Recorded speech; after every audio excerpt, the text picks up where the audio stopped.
Hello, family. Welcome back to the Sis Take Care podcast. I'm your host, Alexandria Barabin Harris, and I'm so thrilled to be with you. And y'all are not ready for the guest that I have today. You're not ready, but you should get ready immediately now. I need to introduce to you my sister, my friend, and the Momathon Conference founder, Christina Garrett. Y'all give her a round of applause. Yay! Good morning. Thank you so much for having me. Good morning, my love. Thank you for being here. Absolutely. Specifically here. Yes. On this day at 30, because it is very early, and I just appreciate you for, putting this podcast on your calendar. Absolutely. It's my honor. On your very busy calendar. Okay. It's my honor. Because we just got through celebrating the 10th anniversary of your conference. Yes. 10 years of the Momathon Conference. How do you feel coming out of that? I feel accomplished. I feel very mission accomplished. That was kind of how I feel about the weekend. Is that everything that we wanted to hit, we did. Yes. And then beyond that, my mind is already working on next year. Which I'm trying to modify that a little bit, like just turn the volume a little bit, like, okay, be present and also plan. And so I think tough. that is, tough. the happy medium of being a visionary, which you would know. My God. Lord help the visionary leaders. Lord help the visionaries. Okay? Because we talk about vision, and I was able to, you gave me the wonderful opportunity to speak at your conference. And you're amazing. Thank you. That's so generous. That's you're so amazing. Kind. And the women who attended, I posted about it earlier, the women who attended are so faith-filled and faithful. Mm-hmm. And it's just a unique experience because there are women of faith everywhere. And I'm so excited that there are more opportunities for women of faith to have deeper conversations that are about how do we bring faith to our lives. Mm-hmm. And I think that you do that beautifully within your work online and also, of course, the conference. But the women there, leaders, public servants, nonprofit professionals, people who want to run for office as well, right? And of course, those entrepreneurs, my favorite girls of the bunch.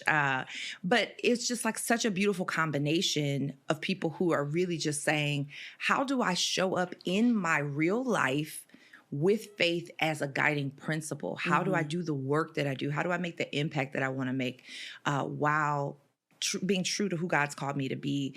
And so I do want you to touch on what that journey has been like. What was it like year one? Where did the Momathon Conference even come from? Not the long blank stare, Jesus. Okay, so I started Momathon as a way to help other moms feel seen, heard, valued, and appreciated. I was in a challenging season. I had my oldest son, and when he was 1.5, we found out we were expecting a set of twins right after him. Oh, the twins are in that sequence. Yes, she a whole mom of 5 out here. Yes, okay, I have 5 games. children. So you can be cool with one kid. You're cool. You can be cool with one kid, kind of sort of have it together. You don't need a minivan yet. You don't need a minivan. I went to the doctor and she did the belly scan thing, and I saw 2 bubbles on the screen, and I said, "Well, ma'am, can you see the baby's eyes already?" And she said, "Oh, baby, precious."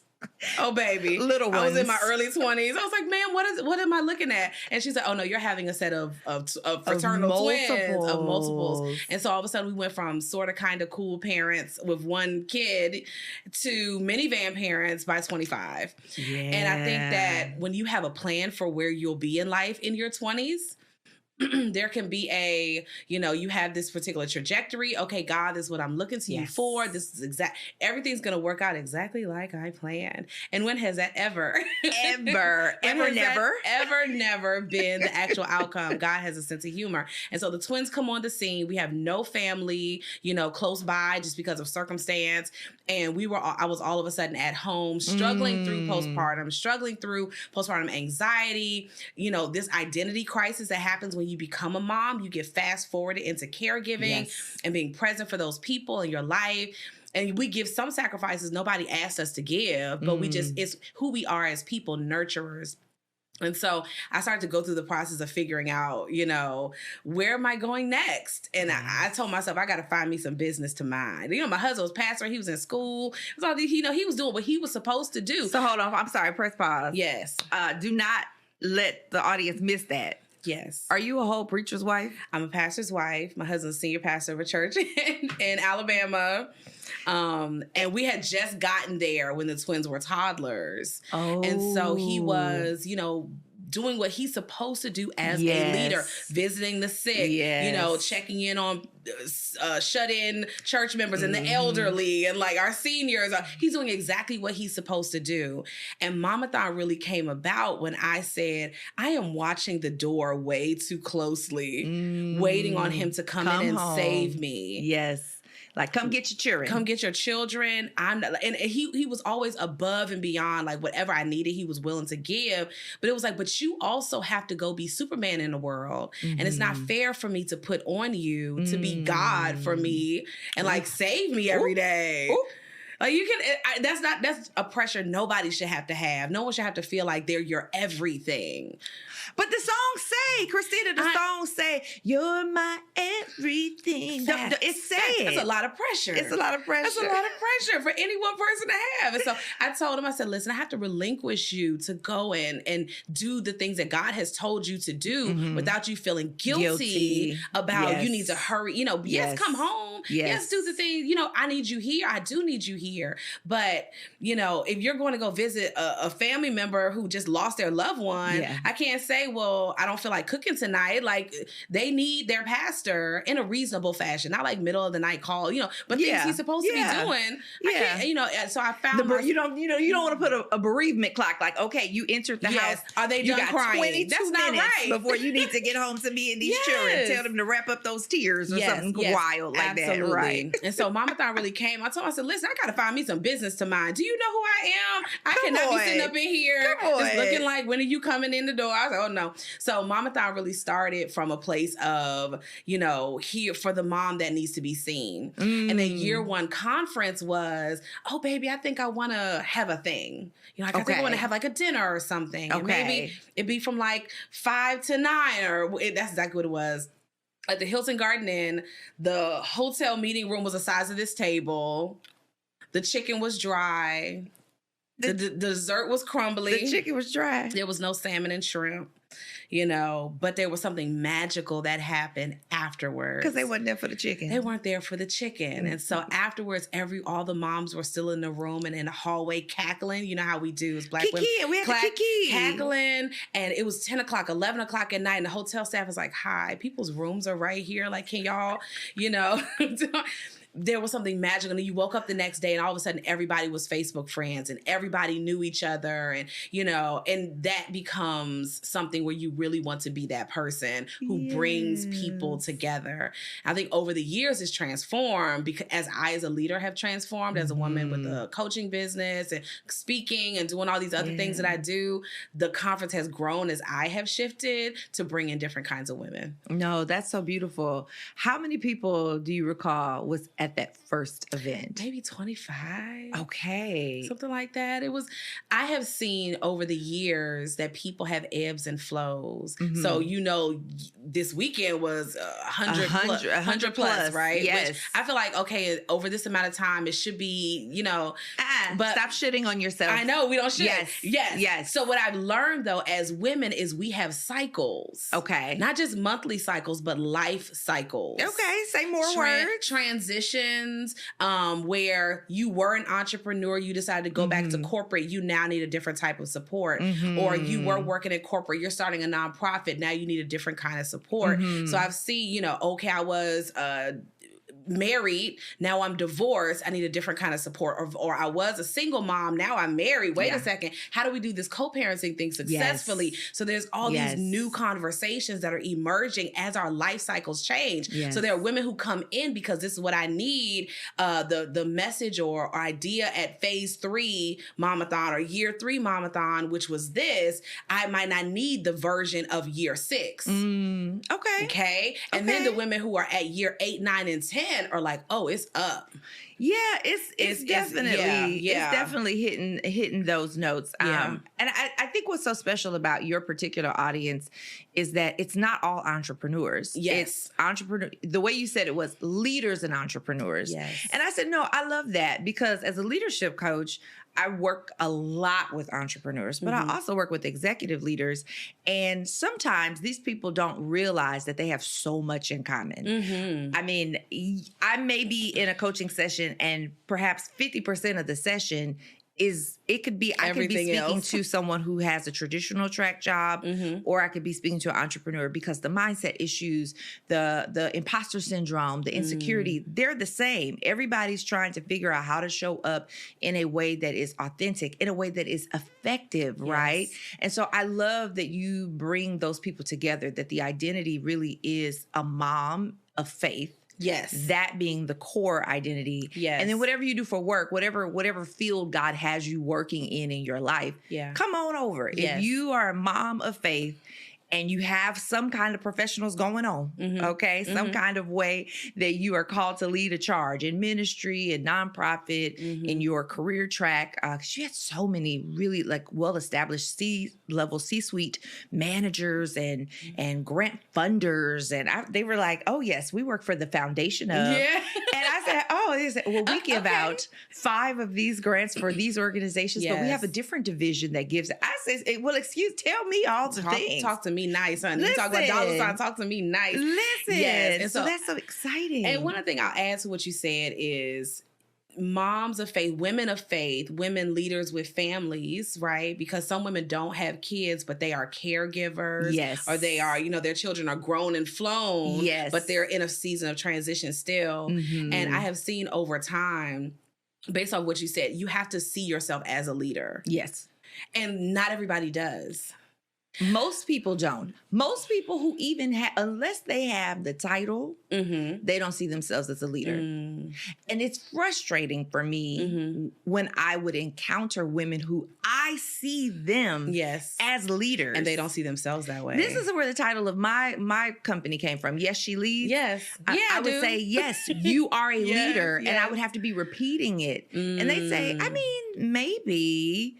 And I'd say, you run a whole business. You have clients. You have a book that's coming out. You're not a leader. Yeah. But it also took me having to teach what is leadership because the Eurocentric, male-centered, and also outdated, right? Way that we talk about leadership is only through a title. It's only through those who have, gone up maybe a corporate ladder of some sort. It doesn't account for community. It doesn't account for influence. It doesn't account for family. What about those stay-at-home moms or those work-from-home moms? Are they not leaders? Are they not doing things that are significant, bringing influence, having an impact? Absolutely, right? Yes. So it was like, we have to redefine leadership in this day and time for this generation, and to include it to not just be narrow to position and title, but about impact, effectiveness, and purpose. Yes. And so I think that's one of the ways in which people who talk to women as leaders, there are some women who fiercely own that title, but there's so many more who do the work and relinquish the title and say, well, somebody else will lead. Or, I'm a background person. I did an episode previously. Don't get me started on background. Listen, I did an episode previously. Well, I'm an introvert, so I don't ever be in the front. And I'm like, but you have a brilliant idea. You don't have to be on the stage in front of 100 people at Christina's conference. But what if you need to present to a board that she wants to put you in front of to get your grand, beautiful idea funded? That's still presenting. Yes. But I think some of us lie. Oh, and I said this yesterday. I was like, y'all tell me one thing. You come in here. No, give the example. I love y'all. I love y'all. Some of y'all be lying. All right. And I say this because one of my clients, we were doing the VIP day on Friday, and she said, I don't want to be famous. Like, I see how people treat them online, right? So this, and this. And I was like, understandable, okay. But then on the backside, she was like, I want to be a mom's mom. Like, I want to be the person that, you know, they see me in the store and they feel like I'm their person and all these things. And I've had another client say, I just want to do this experience for an intimate group of this many people and all this. I'm like, okay. And then she says, but I see in my vision, I have dreams about my book launch and a line of people waiting for me to sign their books and all these things. And I'm like, these are two completely different identities. One of these things is not like the other. Why y'all coming here and lie? Why y'all come to me on this coaching session, in this conference, and y'all just tell these stories as if, you know, oh, I see my next big C. I see what God is going to do in my life. All this. I believe the bigger thing, the other thing is rooted in insecurity or insufficiency or imposter syndrome or whatever. Well, who has to give you permission to want what you want to want? Like, who has to give you permission for that? The conference could stay at 30 people forever, right? I see hundreds. Yes. I see a conference for 1,000 moms who lead and women leaders, and because we need different conversations, right? You can't go to, no offense to any of those, but to the woman who is single, no kids, right? You have a completely different dynamic, and it helps to talk to the mom if you have a child who has a different type of special needs or is gifted, to go and talk to the mom who's raised multiple gifted children, right? Or children who have a different type of need, or if you have a child with a disability or they're working through something, go find that mama. Go find that woman who's been there and done that. That's her level of expertise. These are different conversations to be had. So when we begin to bring those identities together, you don't have to lie to me. You ain't got to lie to You ain't got to lie correct. You can just tell me. You can just tell me, listen, this is who I want to, like, this is what I really see. Here in this space, I give you permission to brainstorm without constraint, to dream without constraint, or to give me the censored version that you feel is more appropriate. Like, give me the real one so we can actually map out what you want to do on a real scale. I think we are afraid to say that version out loud. You mean they should free their real vision? Yeah. Give it to me. Yes. But why, sis? Why do you personally think that women, this is what I take from what you're saying, but I want you to go deeper. Why do you think that women are lying to themselves, and as a result of lying to themselves, then they lie to others, right? Because I don't think that they came up there and said, okay, let me tell Christina this little white lie. I think that they are genuinely not being honest with themselves. And so then the real vision is getting suppressed behind all of the things that you mentioned, the insecurity, the doubt, the imposter syndrome, the perfectionism. I have to wait until it can be, I can't do it the way that I can see it in my mind. So then it can't be done at all. Yes. Okay. Right. So why do you think that women who are powerful? Okay. We're not talking about no weaklings. These sisters are not, this is not that. Yes. Right. These are not people who are not equipped. Highly educated. Yes. Okay. The backbone of their families. Yes. And have tremendous a distortion that's leading them to not be honest with themselves. Why do you think that that's happening? So I will say, past disappointments and traumas can do that to us. Okay. Where I put my hope out there before, it did not happen. But maybe we didn't have the support, the tools, the strategy to make it work, or the resilience to do it again, you know, and improve it every time. Okay. My mind now instantly goes to troubleshooting on what was good, what could be tweaked, how will we pair what needed to be tweaked with the next time we do it, which is how every time Momathon, the conference has gotten better, stronger, more power partners in those rooms, right? Because every year I'm like, oh, so this is a resource that they need. Let me go and find, you know, I didn't stumble on Emory University. I went and found her, listen. And found her. And so I think that those things are connected, but I think a lot of times we lie to ourselves because we've tried before. And like my husband said at the conference, one of his clients, his wife had 10 businesses. Oh, yes. 10. Okay, not at the same time, but she had sequentially gone through them. Yes. So, I'm excited about this.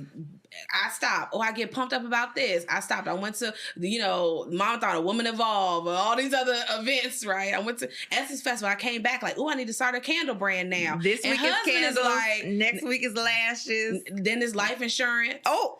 And then while they at the table, she gonna sell them a candle while they're there. Stop. And it's okay to have varying interests based on your season of life. But at a certain point, you realize you're the inconsistent friend. At a certain point, you realize you're the person that jumps in and out, starts and stops. Am I going to continue to be this same person? So a lot of times it's a lack of trust in ourselves where we feel like I know me. I know I'm the kind of person that starts a project and gets 3/4 of the way through, and now I want to overthink or work on it again or do it perfectly. So I never actually finish the project to completion. I stop halfway through, 75% of the way through. Yeah. I never actually make it. You cannot troubleshoot on a project or an idea that's not complete. Yes. What we want to do is troubleshoot on it and fix it before it's complete, so we take away any option for failure. I have a good sis, Michelda Johnson. Hey, Michelda. And she's a corporate leader in healthcare, a coach and a strong woman of faith. And she says, from the coaching perspective, we cannot coach ideas. We have to coach execution. It was a game changer. Yes. Right? Because for me, when I'm talking to folks, I'm like, I want to help you go from idea to implementation. Yes. Because you are God's creation. You have plenty of ideas. You are creative. They're going to come out. You are created by a creator who wants you to create. Yes. Amen. So you've got ideas. We have to figure out how you're going to implement it and what you're going to implement. And I have to be honest, even with myself, I am an ideator.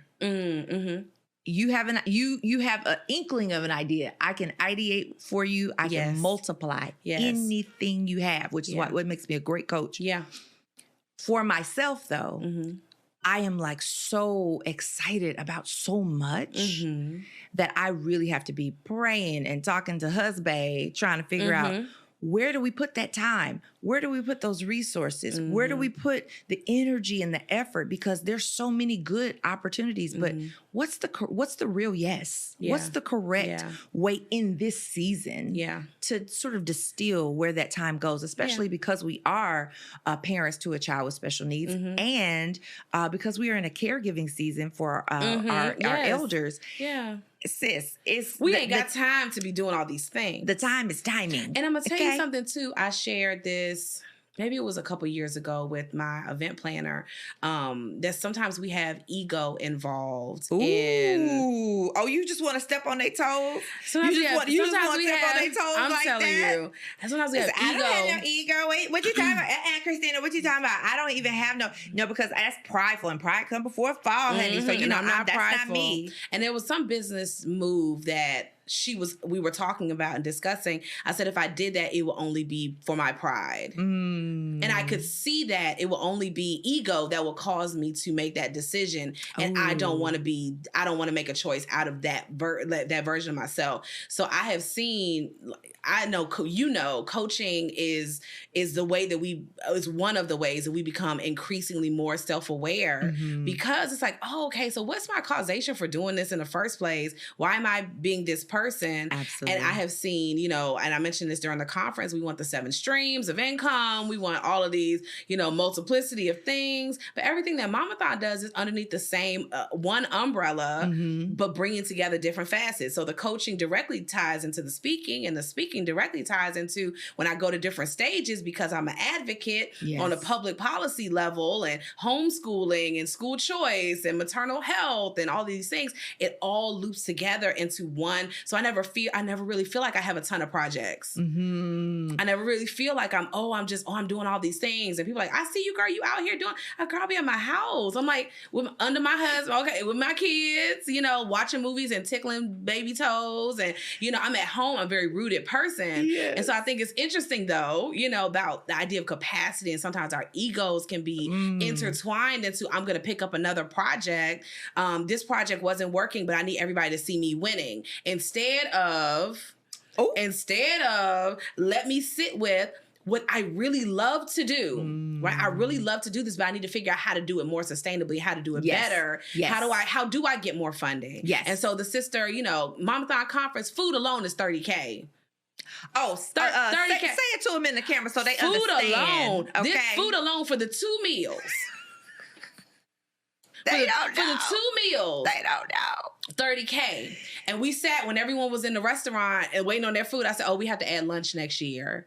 So now my mind is working on 200 women, 3 meals, conference weekend, right? Okay, so we had like 4. Like my mind, I just see. And then the DJ, that level 5 figure just keep going 4, 3, 4, 5, 6, right? It just keeps going up. But in my mind, when Superfly Erin Floyd from Truist Bank, she was like, "Listen, this is what you need to have in place to have 1, 2, and 3. You don't need to tell me multiple times how to get in alignment, right?" Yes. So that I could take that word from her and execute. No ego attached. And say, okay, wonderful. This is what my next will look like. This is how I can repeat the effect, but do it more sustainably. And a lot of times we don't want to go back and do that extra step. We just want to say, okay, it should work out the way I'm thinking it should work out. And if it didn't, oh well, I'm not going to put the podcast or put the conference or put the things on the shelf, versus how do I troubleshoot and how do I make this a better, more impactful experience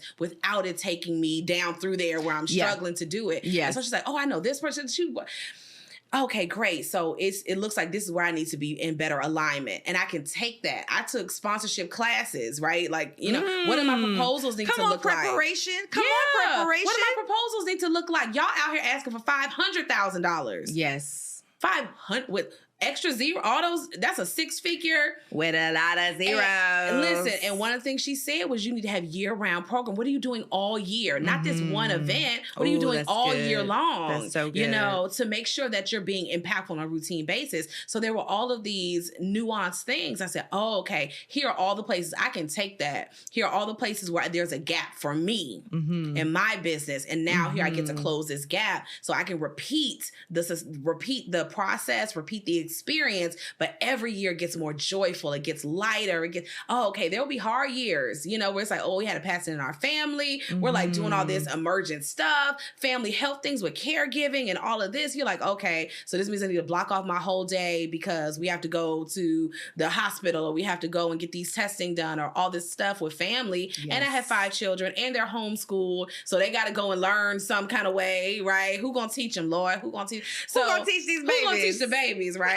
So there's all of these nuanced things that make you say, I'm not going to do this again because it was hard, versus how do I do it better? How do I do it more sustainably? Yes. So that it doesn't take me down through emotionally. Like there's skill set, sponsorship proposals, having the right business structure, all these layers, that's skill set. But then there's a mindset attached to where I determine this is my life's work. This is my life's work. This is like I will go to heaven as a woman who impacted thousands of women to help them go back home and change the world. Boom. And change the world. That's vision. And change the world is what we do here. Is what you do, is what I do, is what we do here. This is our calling, our call to action. So when I go to heaven one day, I'm like, listen, I will never know the ripple effect of people who came to the conference in year 5 or year 6. But they say, Christina, I went home and I did this thing and look what happened. Right? Yeah. Like, I got to be a part of that. Like what an honor for me. And so I think that there's an integration that has to be mindset and skill set together, where you know what to do. These are the most highly degreed, I'm talking about doctor, girl, founder of. I'm like, y'all some fly sisters up in here. Yes. So accomplished. Yes. And also the mindset to say, I did it this time. I know I'm supposed to do it again, but it was hard. How do I make it less so? Let me ask you if you can talk about a moment where you might have felt that way. You might have felt tempted to lie to yourself and say, I can't, or I don't know how, or to play small in some way. If you can share that and share what helped bring you back, just for that woman who's listening saying, okay, she's talking to me, she's stepping on my toes, she in my neighborhood, but now what do I do now that I'm recognizing and owning the lie, because I don't know if they know until they encounter people like you who are pulling the curtain back, have not and saying, always been up. listen, and pulling back the curtain and saying, Yes. This is what the work looks like. Yes. It does mean your big vision may cost $50,000 to bring to the people to the table that you're desiring. Yes. And you can plan for that. You can plan as for opposed that. to saying, oh my gosh, I don't have $50K in the bank. Yeah. I can't do it. Yeah. The reframe, what I hear you saying, the mindset around it is, God, how do I do it? Right? Yeah. So share with them share with us a moment where you may have lied to yourself or underestimated what God was saying to do, and you had to stretch and push. My husband alluded to year 2, the infamous year 2 of the conference, where he did, but I didn't know. I don't know the story behind it, because the infamous he was very discreet. He was like, it just came a time. Yeah, listen. And then we just had to move on, okay? Ooh, yes, we did. Okay, am I God gonna get bless the tea? him. Shout out to all the husbands who just be in the trenches with these visionary wives. With us creative Baby, I support women. you. I support you. I love you, girl. I love you, girl. I don't know what we doing. Yeah. But I'm here. Yeah. But I love you. I'm here for the long haul. But we can't do this again next year. So in year 2 of the conference, these are the process related things. Okay. You know, you sign the contract, you just know you're going to fill every room or do this and do that. And because it was local, we didn't book all the hotel rooms. So I had attrition left over after the event. I'll also say that there was some favor that the hotel staff at the time gave us that someone later was like, they should have been charged for that. Like this was not. So we ended up having, after the fact, I'm sitting at like, they can't do this. Like, you know, they can't charge me for that. I can't, you know, isn't the contract? The lawyer was looking at me like, Miss Ma'am. The lawyer. I went to go see a lawyer. I was like, this can't be legal. I'm in the office. I'm crying because in my mind at that time, not that it's not a lot of money. I don't want nobody to sound like I'm bougie, because I'm really not. But it was like, okay, this $7,500 is the end of us. Okay, listen, hold on. If anybody, let me appeal to you. If anyone has $7,500 that they would just have sitting around, that they would just like to go anywhere to hand over, give it to me, please. There is no one. Yeah. Who can just say, 7,000. I just blinked and I don't care. Do you hear me? The end. I was like, I will never do this again. And you're saying 7,000 over budget, not that you already paid for everything. Yes. And this was the additional. This was the additional. Ooh, okay, that's heavy. And I remember sitting in that office crying. I was like, baby, I will never do this again. Never. I was like, I cannot have my family paying out the heaviness of my dream. Oh my gosh. The weight of my dream, y'all can't carry that. Like, it can't be on you all to do that. Ooh. Tears. Never ever. You know, all the things. And my husband was like, yes, you will. You will do it again. And come on, husband. I know. And he said, you will do it again. We're not quitters. Like, you will. Something amazing happens, you will do it again.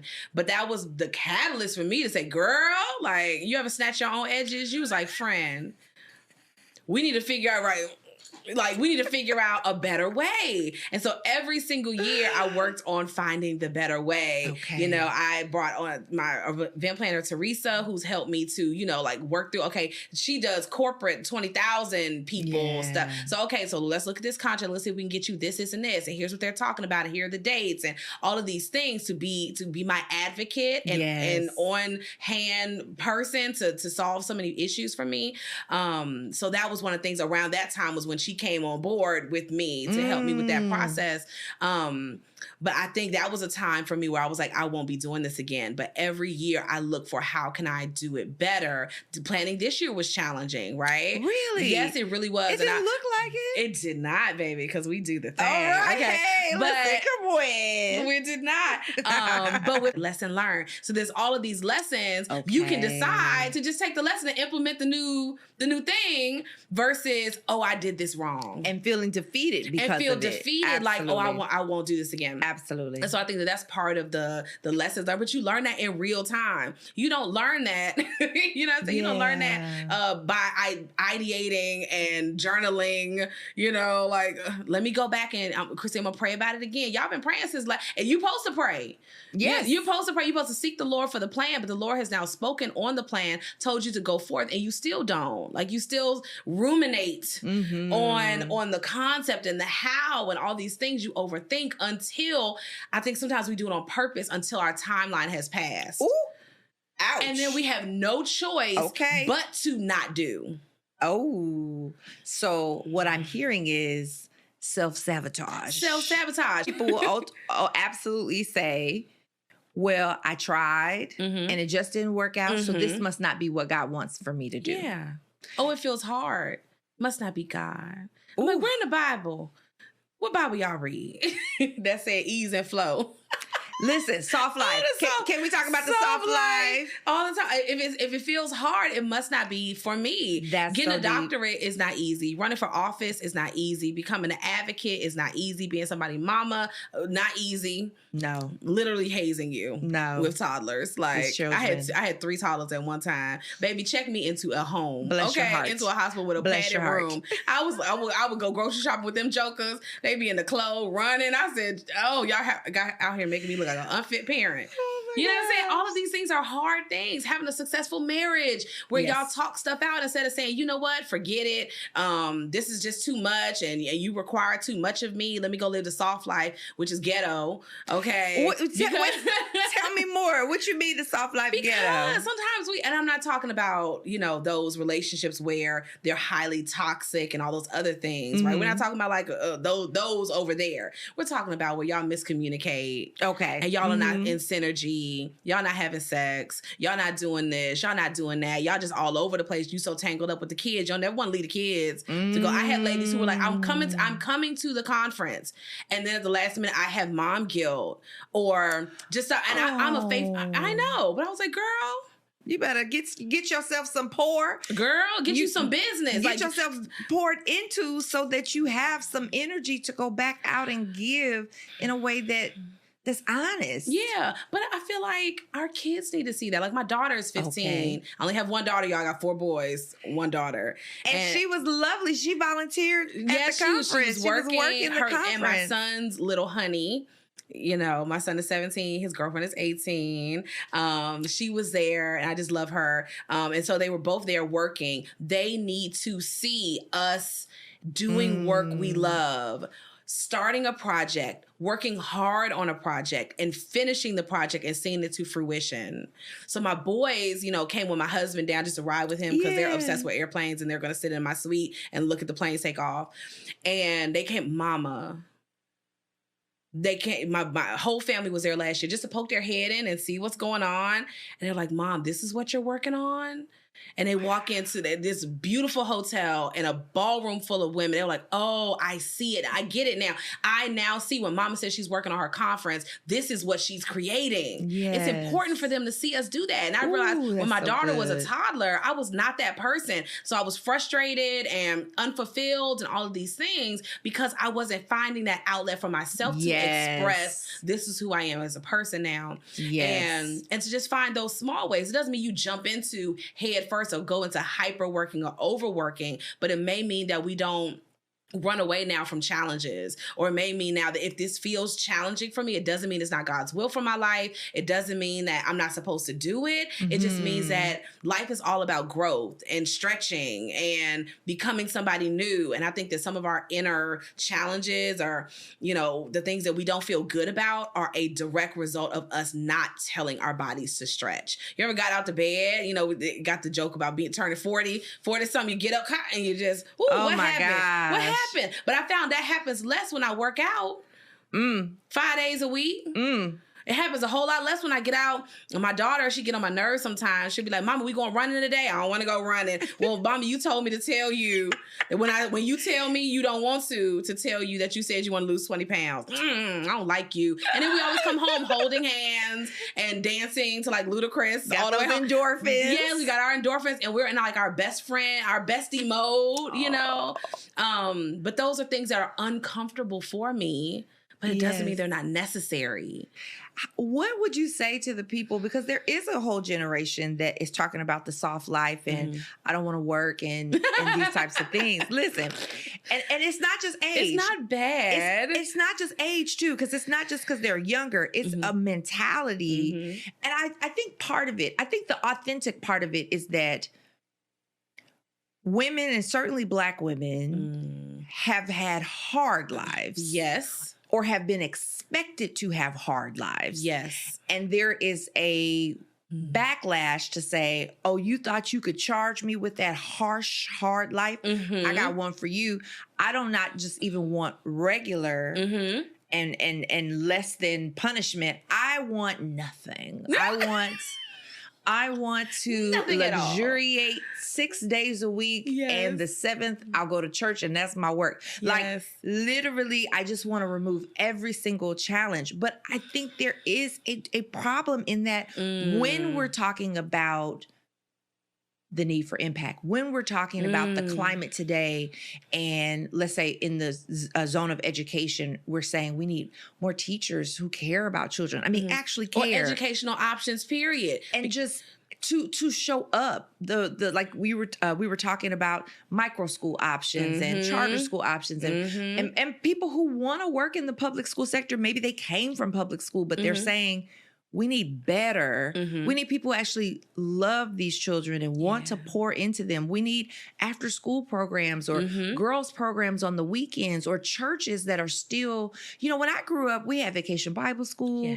We had girls' nights. We had tutoring for homework so anybody could come. You didn't have to be a member of the church to get help for your kids. And nowadays I see children's ministry as Sunday morning ministry. Not Saturday morning or doing anything else that actually engages with the life of the child outside of that Sunday worship. And I'm sure there are churches who do that kind of thing for sure, but I see less of it. Yes. And so I'm just thinking about, just even if we're thinking about that one zone, and there are a lot of sectors, public life, running for office, we need people who don't want the soft life 24/7. I mean, I want some more massages. Yes. I want to go to the spa, honey. Can we go to the spa? Can we can have a fine dining experience for lunch, and you know, we some foie gras or catch flights, not feelings, and all of those things. We want to catch some flights. Where we going? Where we going to catch a flight to? We want. Let's see. I want to go Turks and Caicos. That's on my list. I need to go everywhere. You need to go everywhere. But just with my man, because people be like, okay, I don't want to go with you and your man. But you get my drift. Like maybe my man. We should do a we do a couple. We could do Momathon that. couples. We could do that. So we want some softness. I want some tenderness. Yeah.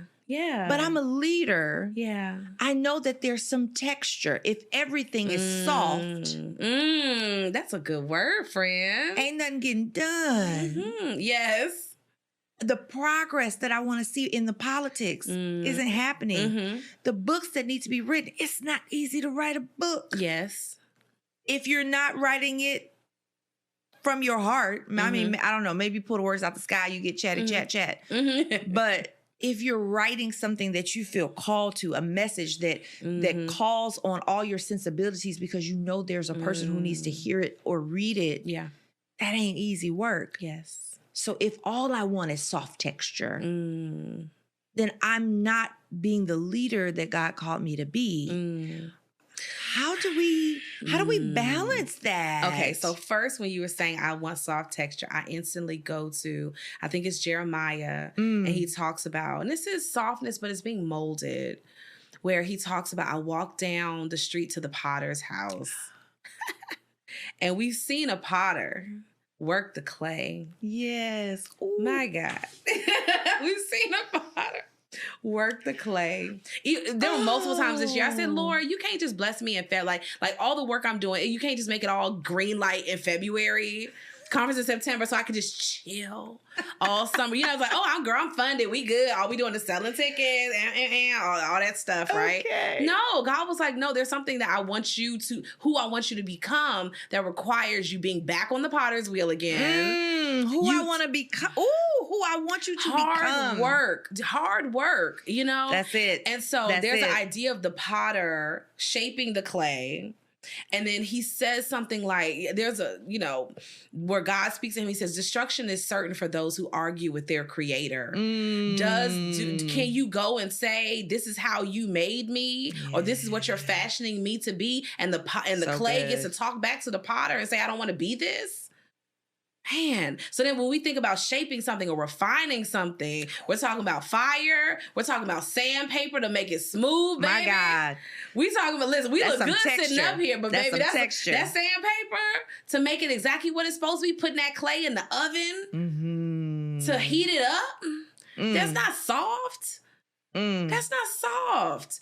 So when we think about legacy, we think about creating a story of our life, that you're an impactful person. I have friends who I love dearly. They're like, listen, I just want to make my money. Girl, I just want to kind of regress back into my cave. I was like, I'm here for it. I have ladies I'm connected to. They're like, I'm never hosting another event again. I don't care how much money somebody gives me. I'm like, girl, I've told my partners, I'll create anything for y'all, but I will not work to fund it. Okay. I won't work to fund it. If you all will partner with me in funding, I'll pop that brunch up like that. Yes. I'll have a venue. I'll have the contract signed. I have all these things together. And they made me go through the process of becoming a vendor with my city, the process of becoming a vendor with my state, because those are two different things. And all of these different, you got to submit this, and we don't have this, and all to get that check. But once you're in that system, you're in that system. That was challenging for me to do, because you're going, this is not just I send you an invoice for coaching and you pay the invoice and then we show up on Zoom. This is something different now. We're going to different levels.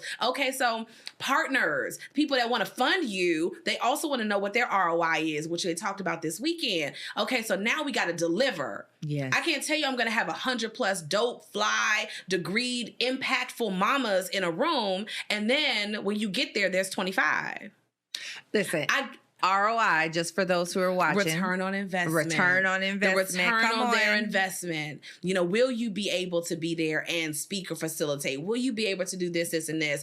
Like, there has to be these added things. So when we start to think about legacy and building legacy, to build anything takes extra work. Now, I want to give this disclaimer too. I go to bed on time. Okay. I go to bed on time. I have a very ugly blanket that never leaves my couch. It's cozy. It's not ugly. It's just cozy. It's cozy, girl, but it's ugly too. And it's like cool but warm. Oh my, it's like cool it's your but warm. Favorite blanket. Like cool but warm. And I get to lay underneath there some days in between sessions. I take naps, right? Or in between, so I can reset for the evening. This is the self-care plan. This is a self-care plan. I go to bed on time. I lay up on my husband. I am sexually active. I laugh with my children. Okay. You say, don't worry about him. Husband, I have a long day tomorrow. Can you like reset me? You know what I'm saying? Like, let your man reset you. So I think that there's like these added things that I make sure I have padded in. I have 5 children, 7 to 17. They all help clean the house. I don't have these nails and do dishes. You know what I'm saying? So there are these added things that I have orchestrated in my life that are softness. I don't live a hard life. I'm going to tell you something else. Okay. Well, today, Monday. Tell me. It's whatever time in the morning, right? You and I are sitting here. There's nothing wrong with, I got to go check into my corporate. There's nothing wrong with that. But to be able to have a conversation on caring for yourself and vision or in the middle of a Monday morning is soft. Yes. It's soft. I think we have to redefine that is soft life. We have to redefine soft specifically for women who are leading. Yes. Because softness, the way that maybe we hear on social media and the influencers are talking about soft life may have to vary a little bit for those who are ambitious and driven and called for more, for higher in that way, because we do want softness, but I want it to be one of the textures of my life. Yes. You know? A part, like, can I touch softness daily or have weekly restorative moments? Restoration moments. Can I say, here's my check-in? Like, somebody was like, I hope you rest this week. I'm like, I'm not tired yet. And I think here's something else I've noticed is sometimes people put their capacity on you. No, say no. Sometimes go there. I've had people who are connected to me online or whatever come up to me and they're like, so listen, working real hard or doing da-da-da. I'm like, girl, I be napping. Like, I don't know what y'all talking about. You know, I nap, I lay on my husband, I play with my kids, we dance, we do all the things. My kids travel with me, like all of these things. But because of your personal stretch, you feel like, oh, I'm tired too. Have you ever had anybody tell you, I think you might be doing too much. You know, you need to slow down. Some version of it. What did that look like for you when someone's trying to put their perspective of your experience on your life? I feel like coaching has helped my level of self-awareness so immensely. So I have, and my coach, she's a business coach, her name is Stacey Bayman, right? And Stacey. Hi, Stacey. I'm going to share this with her. Maybe she was like, oh my goodness, she might enjoy this.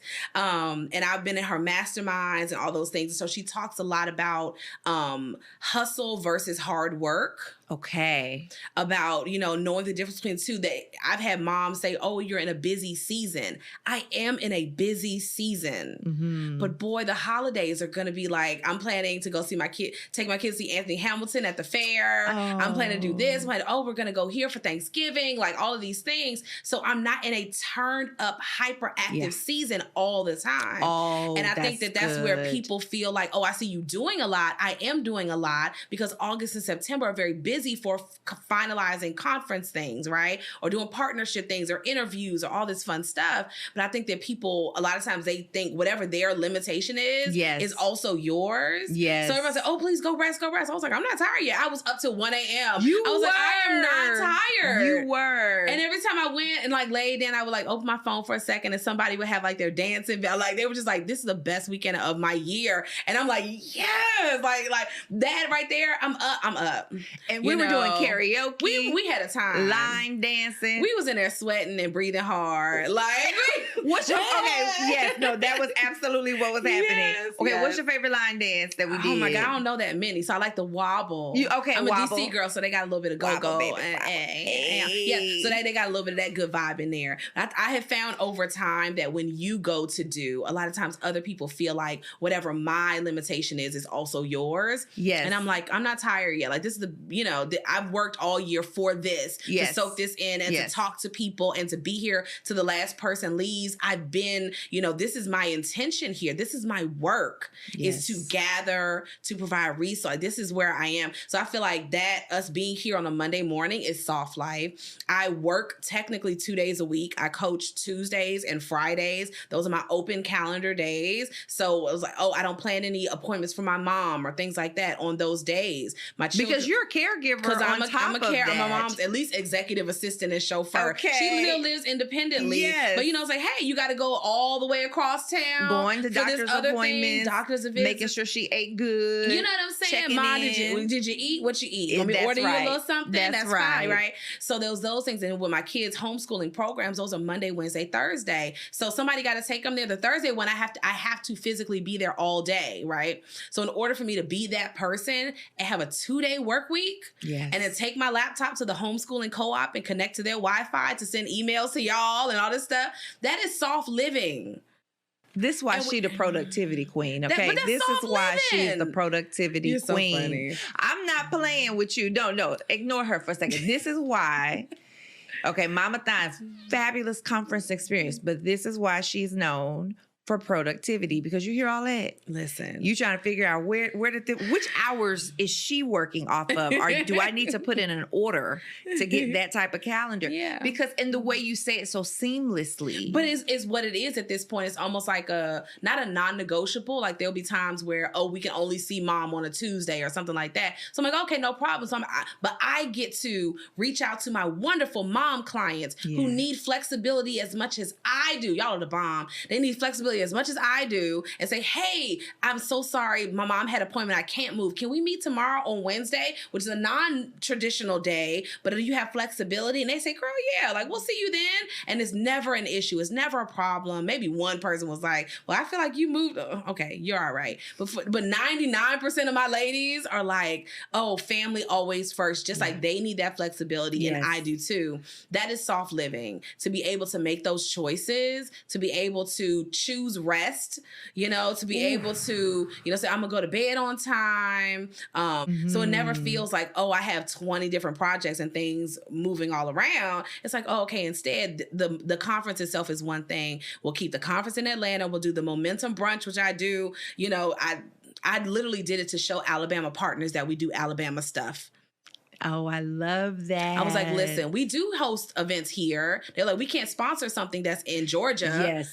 We can't sponsor something that's here in the state. Oh, let me create something for you. I can do that. To sponsor in the state, right? Because I have the capacity. I can do that. Because I'm productive and I planned and I've organized. Yeah. So I can do. Shows community impact. Yeah. And so I think that that's a version of soft living, but building a soft life takes hard work. And what we don't want to do sometimes is the harder things, the more challenging things, instead of, hey, how can I make this that it's a lighter lift? Or how can I repeat this again so that it's more sustainable? Last year's Momentum Brunch, I ended up paying for out of pocket because I created it in such a short timeline. This time I was intentional. October is Women's Small Business Month. Yes, it is. Right? Yes. So we're working on a bank partner. We have a city partner. I have a state government partner, the Office of Minority Affairs. So good. So it's fully funded, profitable. Right, the movement is profitable, which is one of the reasons I celebrate the director at the because you're a movement sponsor. Yeah. You sponsor the movement as a whole. That is a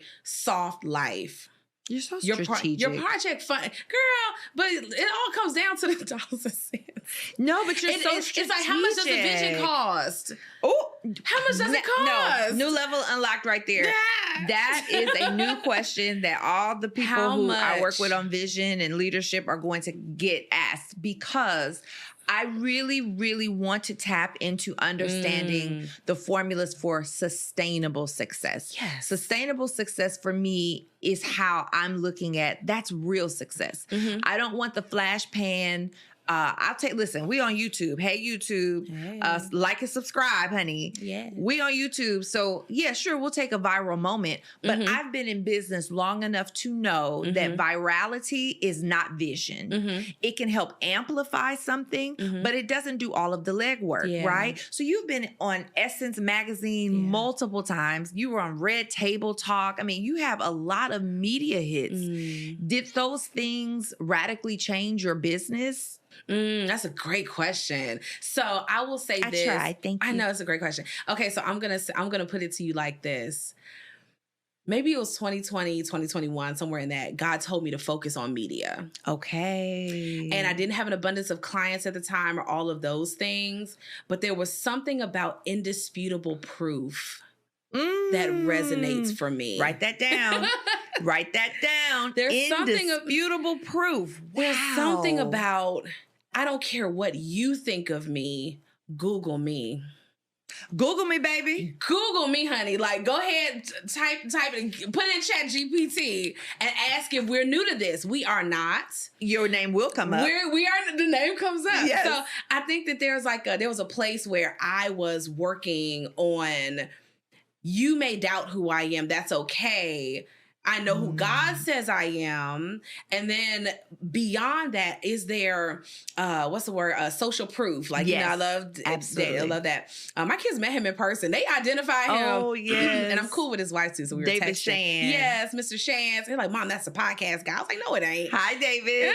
Like, no, it ain't. I was like, yes, it is. Right in Tuskegee. They recognize him. And I didn't. That was crazy. Yeah. So, but there's this idea of like social proof that are you who you say you are, and there are these things that have to come alongside to match it. So at a certain point, you need to be able to validate the work that you do, not just for the people who follow you online or whatever, but also when you're looking for partnerships and when you want things to buzz, they're looking for data.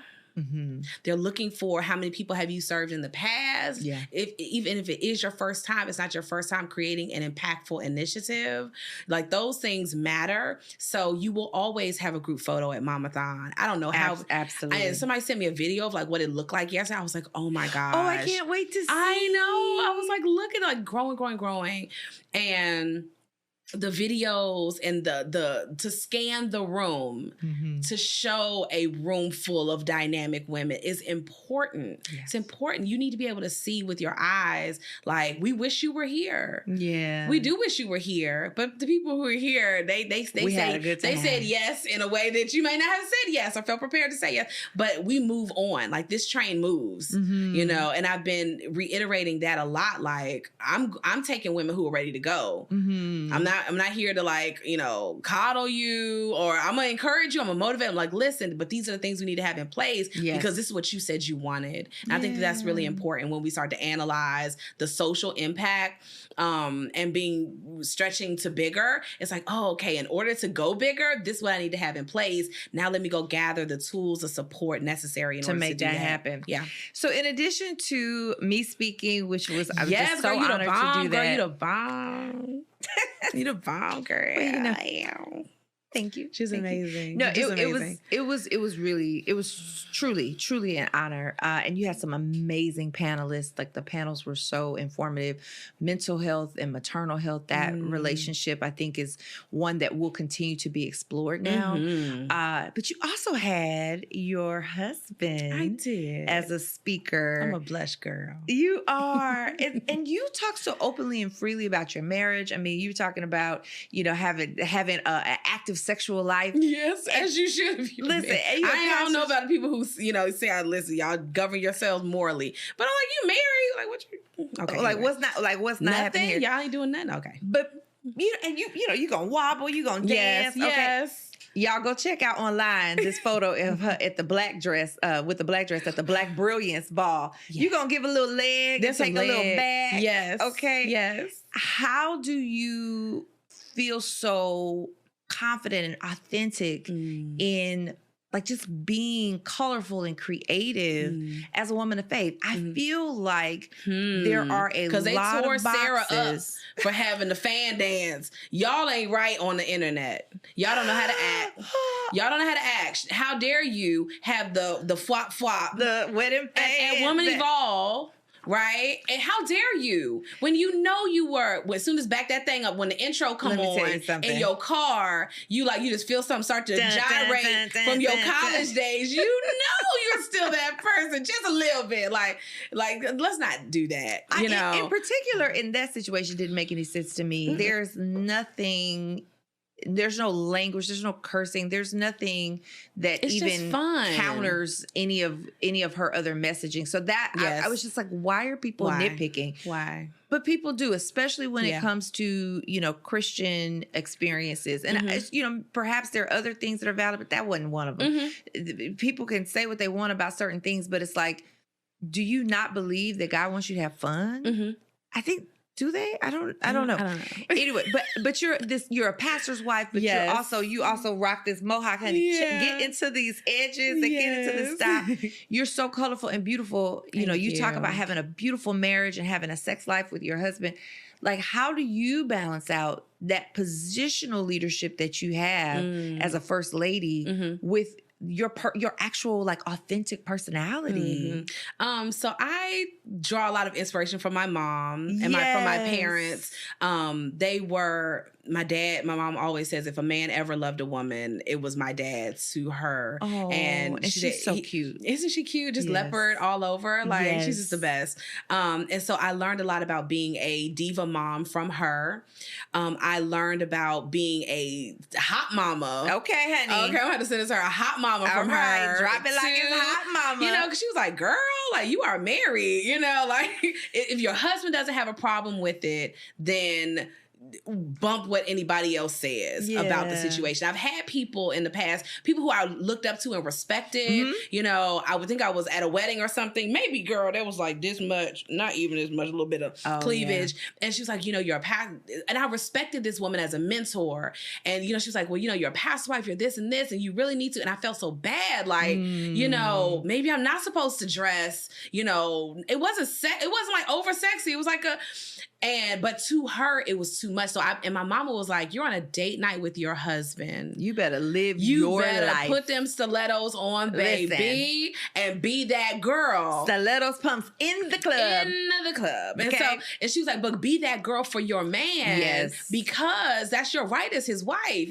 And what happens, and my husband tells other husbands this, he's like, a lot of times y'all try to police your wife about what she's doing, what she's wearing. But in reality, you like that. You just don't want her to look like that. You don't want anybody else to look at her, but you don't want to have your mind going about any other woman. You want it to be, my wife got that on and she looks good. So I think, there's a place of giving yourself permission to be many versions of yourself. It's like, you are a woman. Yes. Hard stop. You may be a woman of color or whatever your identity is. Hard stop. You are a wife. Stop. A mom, stop. An entrepreneur, visionary leader, stop. You're a person in a human body who's got perimenopause, menopause, etc. Life over 40. Yes. Or you're just coming into a postpartum. Like, you're in a physical body, right? That is going through life transitions and changes, health-wise, hormonal, all these things. So there's so many versions of yourself that are already there. And there's also the version that wants to get out and wants to dance a little bit and wants to and have a good time and let your hair down. Do we always got to be, corporate baddie in the suits like all the time? And so some of the corporate sisters, they were like, "This is my kind of conference. I don't miss." They had on Momathon. They had on their suits and they was doing "Let's Go Riding." Okay, they was doing back it up, and turn to the left. Yes, they were having a good time. Yes. And I think that's something that's beautiful to give us permission. I give everybody that disclaimer. We are churchy. We have worship in the morning at the conference. And we just welcome God in it to take the bricks out of our book bags and lay those things. That. Yeah, everybody comes in carrying something. So we lay that down so we can learn and receive. And then at the end of the night, we just have a good time and we eat food. And those are all the layers of who we are. Like, you never listen. You only listen to Fred Hammond. That's all you ever listen to. You know what I'm saying? So I know everybody stay blessed. Like, that's all you do? That's it. The girl don't lie. You know what I'm saying? Don't lie. Can't get a little Anita Baker in there. Yes, you like to have a good time. And I don't think God is displeased with our joy. We are his children. We're his children. And he created us to move and to dance and to laugh loudly and to network and to connect. Like, we crave human connection, all of these things. So we now decide to be the people who sit at home and stay in the house and I'm not gonna go and I'm just gonna I'll be fine on my own. But the Bible talks about connection. But the Bible talks about how we are many parts but one body and all of these things. So we are supposed to come together because, you have this resource and I have this resource and what about this over here? And I know somebody who does this and they fund these type of right here. Okay. So, but if I had stayed home. If I had stayed home, there was one single conference I went to. I mentioned this yesterday. I went to a conference a couple years ago, and they were a 3-year sponsor for the conference. I sent a single email to one of our educational organization partners, and it has turned into thousands of dollars and stages I would never, ever have had access to had I stayed home or not sent the email. And so I think that there's these multifaceted versions of ourselves that all need to be tapped into, and it's like, you ashamed? Like, I try to come to church. I'm a jeans and blazers Christian. You know what I'm saying? Like, I like to come to church. If I had jeans and blazers Christian, I go to a missionary Baptist church that is 150 years old. And when I got there, the deacons and the ministers and the wives, where they would wear all white on first. They still do all white on first Sunday. But they had like the door, like the coverings. The coverings and things. And my hair is so big. And I was just like, this is not working for me. Like, because it's not who I am as a person. And I think that it's okay for you to say, this is who I am. Character-wise, God is working on me and this, and this. Like, I'm still leveling up or I'm working on these things. But here's the places where I know I'm graduating. And to be able to provide a space for women to be all those different versions. We don't got no twerking in there. You know what I'm saying? Nothing like that. We classy. I saw a little twerk. I saw an occasion. I feel like it could come out. Listen, I may have twerked just a little. Just a little, like a baby twerk, like, you know, just a little, and yeah, just a little baby twerk. And then put it back. You know, but it's like, okay, we stuff it back into the dress, you know, and all these women classy and fly. I was like, y'all look so good. Yes. We want the opportunities to do that and to be those people. Yeah. And I think safe spaces for us to be all those versions are really important. Absolutely. Really important. I want so many more women of faith to hear that message that you just shared, that there is no fear in the authenticity of being yourself truly, that it is the character work that we want to surrender to God. We want the Lord, God, work on my heart. I'm open,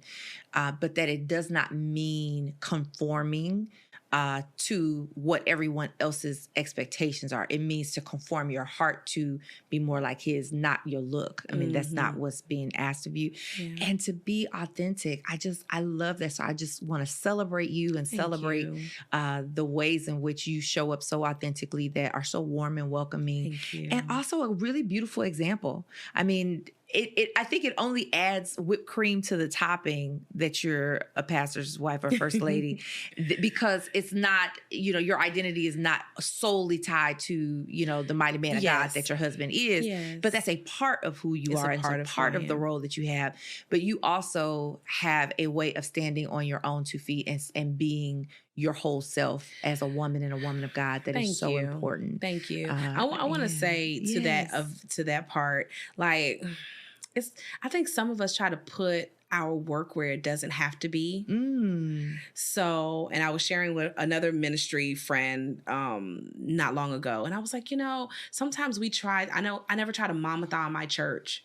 Okay. I don't try to force my church to be who my people are. Okay. Like the people that I'm supposed to serve. So I'll make the announcement about the conference at church, or you all follow me on Facebook so you know about it. You know, I'm sure y'all have seen it. You're welcome. You know, you're welcome to come, but it's my work weekend. No, you know, and so I don't try to make my church members my ideal client, or you know, I have to start a ministry at my church that aligns with this and this. Instead, I let my work and this, you know, this thing that I do outside of church be what fulfills me in this way. So I don't try to force my church to be that. And I think that it helps for them to see a pastor's wife who has work that she loves and isn't just solely, you know, like I feel like sometimes there's a disjointed view of that, where it's like, okay, now he's pastor, I'm co-pastor, and now we're all at church every single night. And then when we are at home, we're talking about church. We're talking about church some more. We're talking about ministry some more. Okay. And then everything is like snapped in there together. And so I think that there has to be a place where you are fully yourself. Like everyone should have that. And then in addition to that, like, I'm not trying to force my way, you know, to do this thing. Now my church is like, we should have a women's conference. We should do these things. Okay, wonderful. I'm down. Y'all know I throw together a conference, baby. That thing will be up in a month, you know, because that's what I do. Or, hey, we should have a church ball. Absolutely. We should be reaching out to these people about sponsors and spin it like this to do like community awards or things like that in honor of the church and get sponsors for it. In this way, I can bring that level of expertise to ministry and to the conversation as a helpmeet to alongside what my husband and what the church is doing. I love that. But I'm not going to force them to be momathon. See, I love that, because even though everyone who's listening is not the first lady of a church, there are multiple areas that you have maybe presence or influence. And there are times where I'm talking to clients and they're like, my friends don't come and support, you know, my business or my event or, you know, different things that I'm doing, or my family doesn't get it. And I just wish that they would. And there's a sense of feeling like everybody I know should love what I love and have the vision that I have and be on board with me and come do these things. What I hear you saying is, these spaces might be different, and allow them to be different. Allow their purpose to be clear, and you can come and pour from that perspective. And if they want to join in, they're welcome to do that. You're welcome to join. Yeah, friends and family, come on over. But I'm not going to beat myself up and force people to kind of be on board. Why aren't you doing this? Why aren't you doing that? Because sometimes it discourages people. Well, if my friends don't believe in me, if my family doesn't get it, then nobody's going to get it. And it's like, well, no, go find the people who are the world is so big. Your language about that mission or that vision that you have that might be different than the hometown that you're from or the people that you know back home. And so those things can be different as well. And I appreciate that, that addition there. But I feel like sometimes the road to whatever your version of success is, I am always more committed to my number than the process. Okay. I'm always more committed to my number than the process. And so being able to be the person that produces and gives and does, and combining that with, I really feel like I am my best self when this is happening. Yeah, I think are the two things that have to go together. That's good. The identity and the how, they have to merge. And I don't know, like we were talking about church and ministry. I just don't feel like everybody has to be that person. The world is so big and so wide, but are you willing to be what I call like lighthouse marketing or like Matthew marketing? You know what the Bible says, we don't light a candle and hide it. We don't do this. Okay, so I have to be okay with being loud and proud. And in some ways, extrovert or introvert doesn't matter, but I need to be in a place where I take up space in the world because my presence here matters. I love that. Oh my gosh. Okay. I have a couple of rapid fire questions for us. Let's go. We could be here all day. I know. You know that, which right? is literally why I had to stop and look at my notes. We could be here all day just talking about this stuff. Let's make sure. All day. Because we get on the phone, like you'll call me or I'll call you. And it's like, but how's life? How are you as a human being? Yes, we have to start there. We have to start with how that are you as a human we deal with business talk about and the other partnerships and sponsorships and everything. Which I appreciate, though. I appreciate, because you're human. You too. You two are human. I think I am. Yes. So we make space for humanity as well. So that's beautiful. Okay. A couple of rapid fire questions before we round up our time together. Okay. You live in Alabama right now. Yes. Are you originally from Alabama? No, I'm from the DC area. You're a Washingtonian. I am. I'm a DMV girl and moved down to go to Tuskegee University. Met my chocolate man. Never left. TU. You know. That's right. Shout out to my Tuskegee. Yes. My sister who you met. Yes. Who was an amazing, incredible assistant with me this weekend. Yes.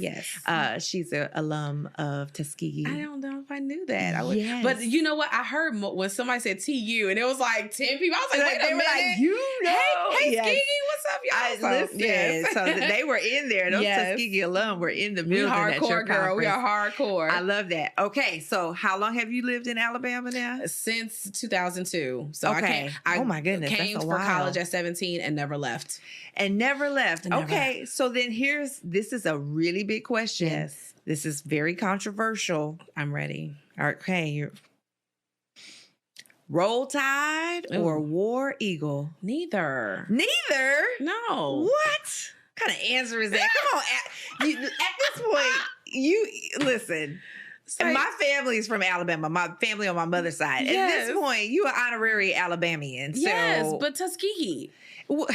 Okay. Now you said like, I don't know, Tuskegee ASU or like, you know what I'm saying? Tuskegee. Like, that's all I know. Okay, you gonna go for your home. It's HBCU language. Okay. All right. That's fair. HBCU That's language. fair. Okay. I know everybody in the rest of Alabama is like, they might be struggling. That's okay. Excuse me. My grandma, rest in peace. Yes. Bertha Jackson, we love her. Birmingham, lived in Birmingham most of her life. And we sit on the porch and people will walk by, you know, she said, hey, she was that type of person, sit there for hours, you know, sipping her lemonade and water and things. And so as people walk by, especially during football season, they just be yelling at each other. And she go, Roll Tide.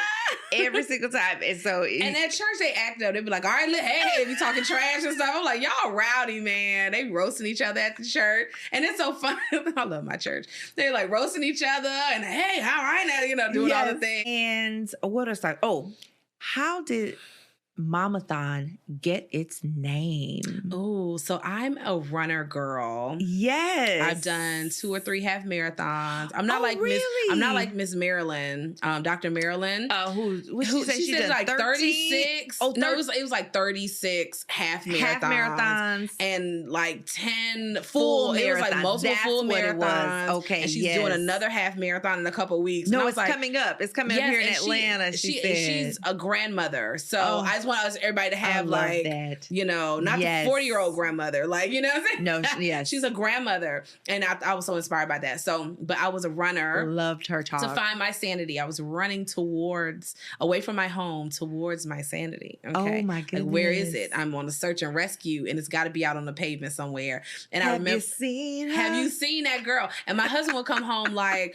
"Ooh, you look like your head about to rotate. You need to go for a run." So it was how I would reset myself. You know, now I can handle emotionally going with my daughter. You know, like we're at a place, but it was like no kids can come with me on this track. But I remember being out and the Lord spoke to me and said, "I want you to create something that's going to help women."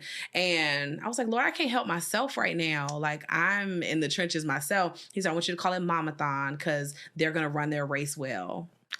Because motherhood is a marathon. It's a whole marathon. It is a marathon. No, isn't it wild when God gives you like a vision and drops something in your soul when you are at your lowest, most broken points? And it's up to you in a lot of ways to like believe believe what God says about you. Mm-hmm. Even in the coaching I do, I'm like, that's the premise of all of this. This foundation is I believe what God says about me. Mm-hmm. Because I believe it, this is what I will go and do. Because I know he wants me to be that person, you know. I believe what he says about me. Oh, Alex, I believe what he says about me. I believe that. Like, I choose to believe that. You're going to make me cry because you know I'm going to cry. You know, I believe what he says. And because I believe what he says, I'm going to go do this thing. And yeah, I need to do it better. Yeah, it costs a lot. What's the cost of your vision? That's the new question. What's the cost of your vision? I told my husband, I brought my girls with me, my son's girlfriend and my daughter. I said, baby, they eating up all this food and charging everything to the room. They charging it all to the room. I already paid for these $30,000 meals. I said, why the wings $60? Like, y'all need to fast. Y'all not in prayer. Y'all not fasting. Y'all not praying enough. Y'all not praying hard enough for me. I said, and I brought 2 teenagers with me that eating up everything. And we laughed. He said, it's okay, baby. It's okay. You ain't praying hard enough for me. Oh, my goodness. We just laughed about it. I said, oh, it's so expensive. And I just laughed about it like at this point, gosh. You know, because creating something big, it has a cost to it. Not one that we don't want to pay, you know, but it's like, oh, I just believe what God says about me. That's my foundation. It's like, oh, okay, Lord, I believe that you want me to create change in the world. I believe that you want me to do this and this. And I can't have the soft texture all the time. I can't have the soft texture. No, and so just even with you sharing that, which I appreciate your generosity in that share. And it just, I've shared on this podcast, I shared even with your community at the Momathon conference, the origin of how this podcast is actually taking place. But as I sat here, the actual root of it is not when I was in the hospital. That was the second time God brought it to me. And I still was like, I wish you would stop trying to. I'm overhearing a conversation you must be having with someone else. Very much. Because you can't be talking about me. You can't be talking about your girl. Yeah. I'm literally hooked up to IVs. I don't even like it, you're irritating me, God. Yeah. Like, stop playing with me. Yeah. And then I had to go, wow, you are so angry and upset about where you are that you talking to God like that. Like you wilding out, like Nick Cannon wilding out, right? Yeah. But what I felt in that moment of you sharing that was the actual source of Sis Take Care.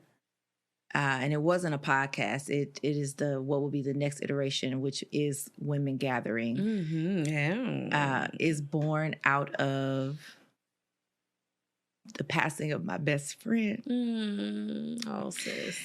And like, how dare she not be around for this good stuff? How could you? It's her idea. Yeah. Oh, it's her idea. We were talking a couple of months before she passed about ways to talk about health, mental health, and physical health for women of faith. Yeah. That the mental health conversations are not happening enough. And she had, and if they are happening, they're so skewed.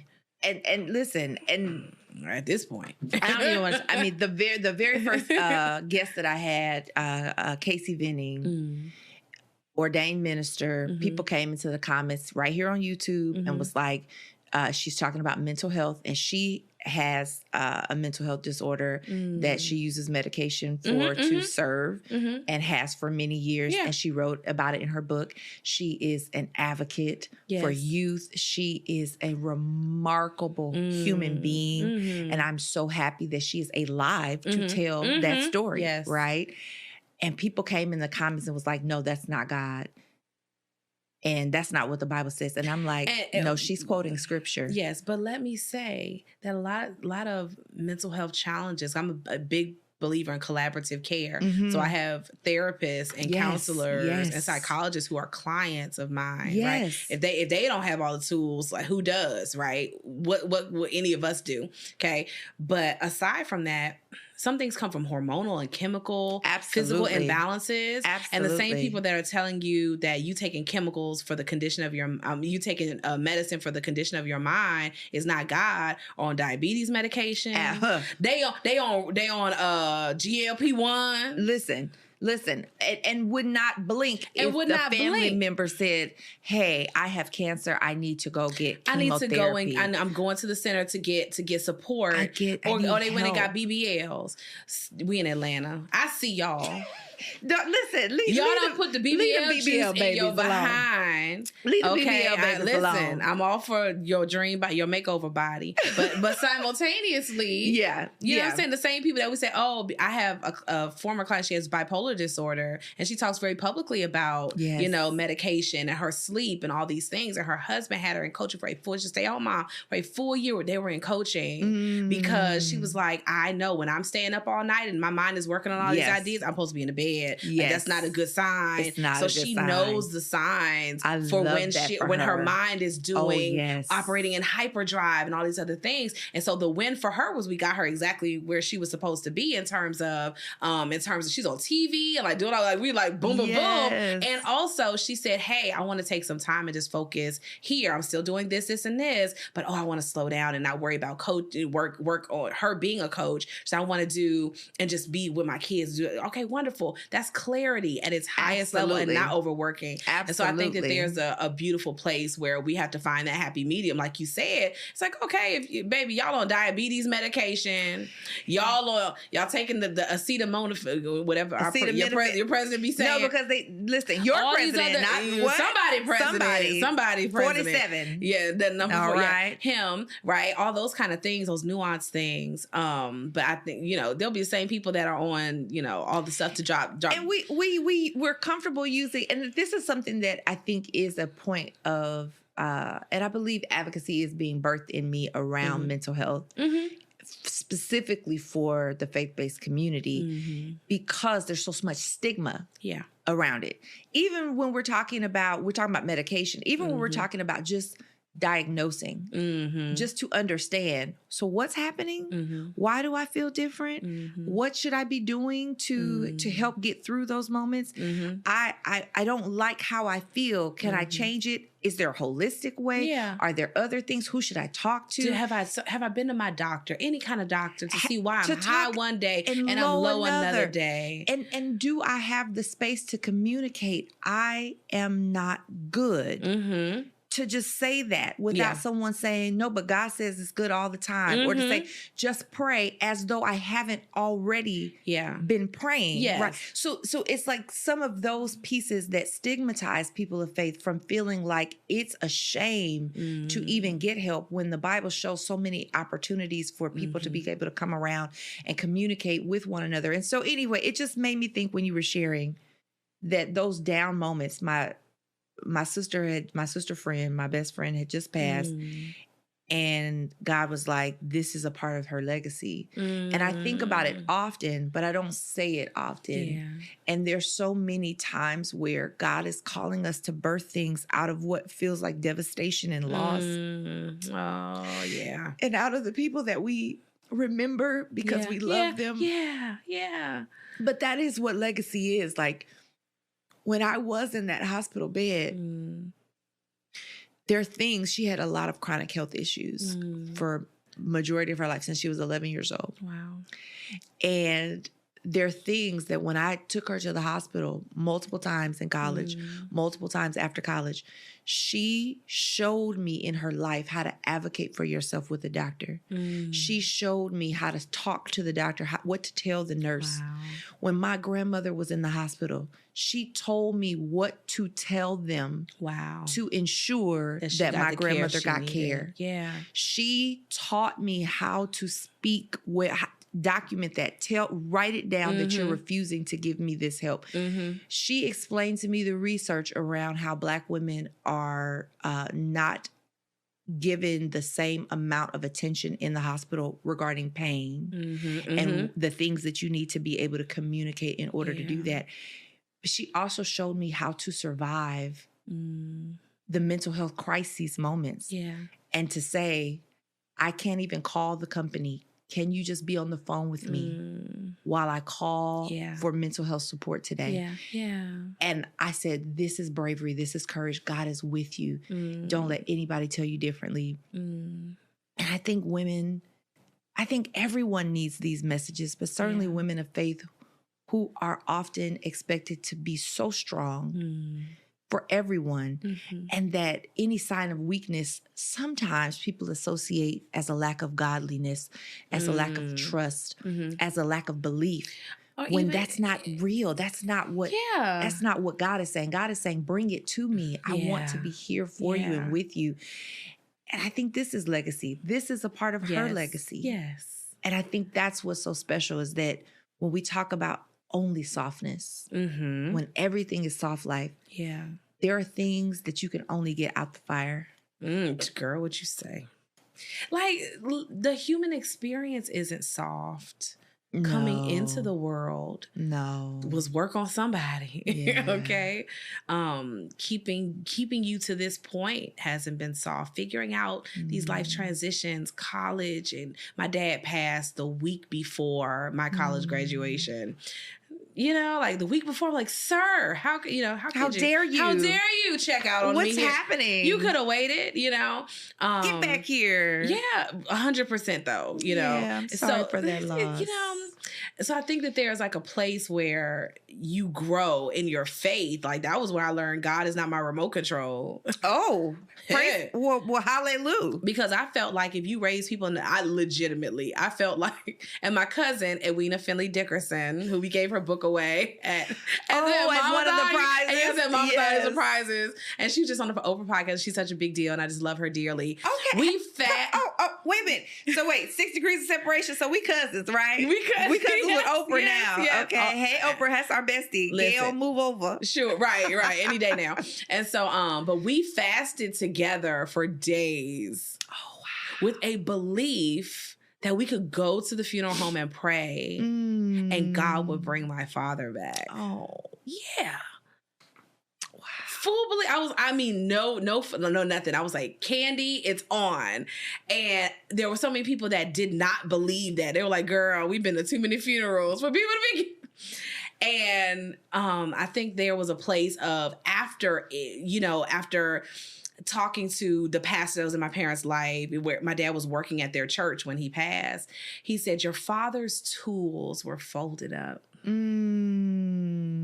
Almost like, he said he was working. It wasn't like he just dropped. Yeah. It was like he was working and then something happened. It could have been, my dad was a God's man. He said the tools were folded. And that changes you. Changes you to a place where you learn God don't always do things the way you want him to do it. No. You know?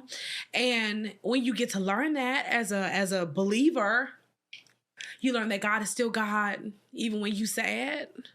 He's still God when stuff don't work out the way you want it to. Yeah. You know? And you learn to grow as a result. I said, oh, okay, guys. So it took me a long time to pray for things again. It did. It took me a long time to pray for things again, because if you didn't do that and that wasn't your will, what else isn't your will? Maybe I'm just missing it. And you got to get back to a place of, oh, okay, so this is what I was supposed to learn. in this moment, you know, and from that place you get to grow. You get to, but growing, stretching when you get out to be, you know, at 40 plus, you snap, crackle, pop. Yes, you know what I'm saying? Like those growing pains, that's not soft. These are not Megan's knees anymore. It's not soft. You know, I got my this still do a little something. You know, so I can still get down and come on back up, right? I can get down. I get down. Can I get back up? Only down. Only God knows. Only God knows. Can I get back up, God? Okay. Yeah. You know what I'm saying? Like you become stronger. You just get stronger that's so good. over time. And maybe you don't even realize, but you go to pick that weight up and it's like, it's not as heavy as it used to be. I'm now a different person. Like I'm growing. I'm getting stronger. Like I can now hold things that I couldn't hold before.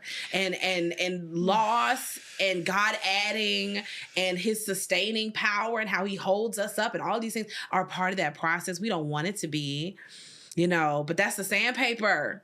That's the fire. That's the refinement. Choose off if you want to. You're still going to get those lessons. You know, baby, until you and I want the lessons. Ask Jonah.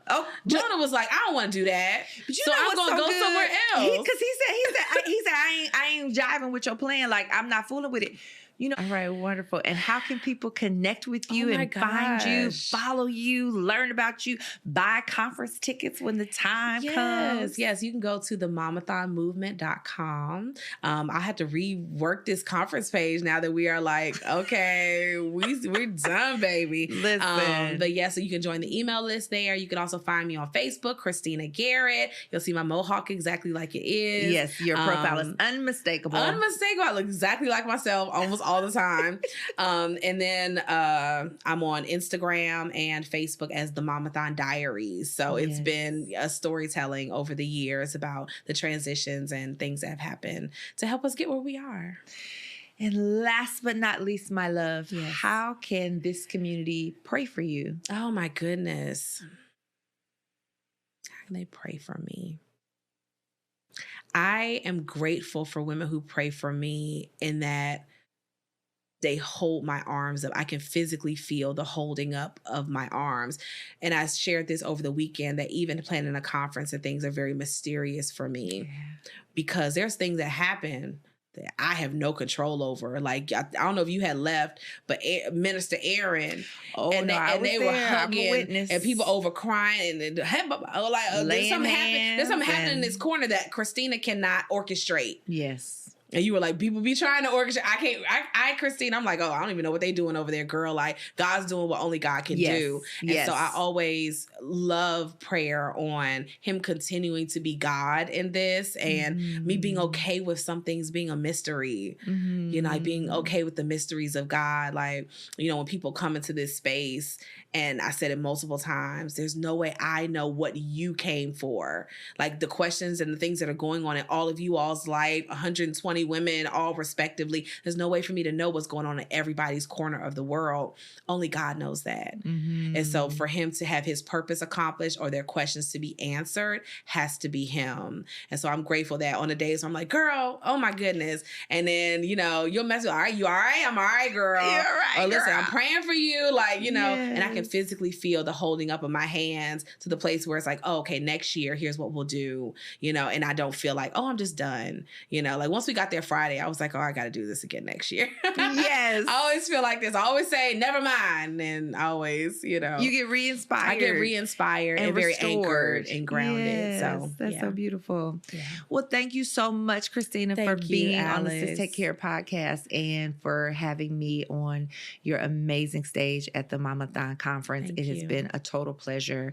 And thank you to Alexandria Nicole who put us in touch. Oh my goodness. I mean, I just snatched you. We were like, listen, she was like, hey, you two need to be connected. Yes, and she's so dynamic. The amazing work that she does in the Carolinas.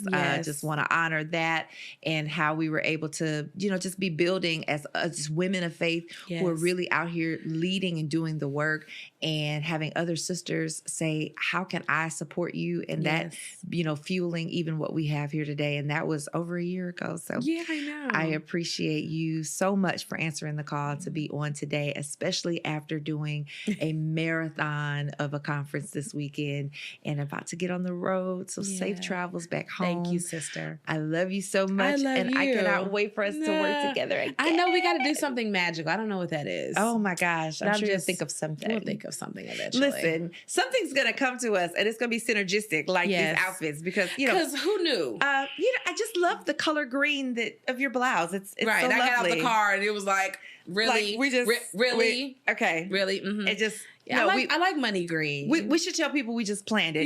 This is the leadership color for the year. It's a leadership color. It's like money green. It's attracting all the good things. Absolutely. Yes. Thank you, sister. I love you. All right.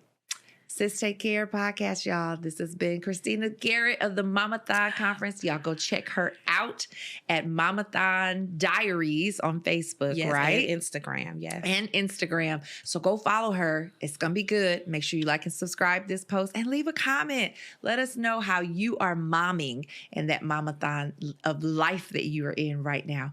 Peace, y'all. See you next time. Bye.